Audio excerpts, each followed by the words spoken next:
So here we have the BMW 118i M Sport on the 19 plate. I'm going to start off by showing you around the outside of the car, and then we'll hop in and run through some controls on the inside. But from the outside, you can see it's a 5-door car with alloy wheels and tinted windows. Let's start off inside the boot and then work our way around the rest of the car from there. You can see we have reversing sensors, plenty of boot space as well, along with that 60/40 split folding rear seat, should you wish to increase this space even further.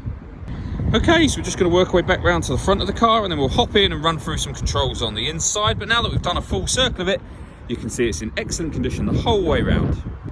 Just briefly before we climb in, I think it's well worth seeing the interior from this exterior point of view. There's plenty to run through on the dashboard, so let's hop in and we'll do that right now. Okay, now that we're inside the car, we're going to start with the dials. On the left-hand side, we have the speedometer and the fuel gauge, and on the right-hand side, the rev counter. At the bottom, in the middle, we have a trip computer. We can change the information displayed there by pressing a button on the end of the indicator stalk for various different bits of fuel economy info, all that digital readout for the speedometer that you see being displayed now.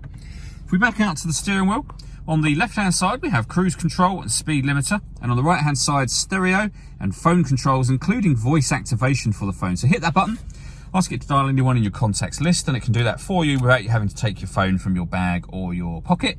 That is, of course, once you paired it up, and that's done over on the central screen just here. This is BMW's business nav. So, of course, you have satellite navigation.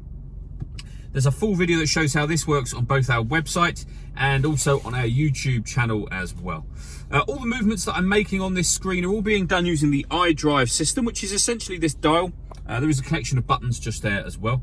But that's where you can pair your phone and manage mobile devices. It's also where your music is as well. So you'll see we have DAB, FM and AM radio.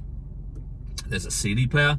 You can stream music wirelessly via Bluetooth audio, and there's USB input as well. So plenty of ways to listen to your music in this car. Working our way down, we have the CD player, the main volume for the stereo. We then have climate control. So you can adjust the direction of the air, the fan speed, the temperature itself with this dial just here. That button turns the air conditioning on, or if you hit auto, the climate control will kick in. The car will now maintain this temperature by taking full control of the fan speed. You can hear it doing that. You can override that whenever you wish to. We've also then got heated driver and passenger seats, both with 3 different heat settings each. Below that, 2 cup holders and a 12-volt charging socket. You'll notice the key is there. To start the engine on this car, you simply need to make sure that the key is in the car. You then have a start button just here. Above that, we have the stop and start. This car is designed to cut out when it's stationary in traffic. To save you fuel, you can turn that system off by hitting that button. We have a 6-speed manual gearbox. And then finally, these buttons just here. So this turns off traction control, and this will change the driving setup of the car. We're in comfort mode at the moment, which would be the middle of this button, essentially. If I press that, we then have sport mode on. This car's also got Sport Plus, which is exactly the same as Sport, but gives you limited traction control. They call it dynamic traction control.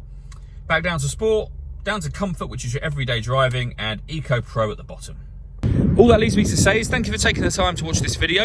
If you'd like to come and see the car in person and have a test drive, please feel free to call any of our MJA sites. We'd love to hear from you soon.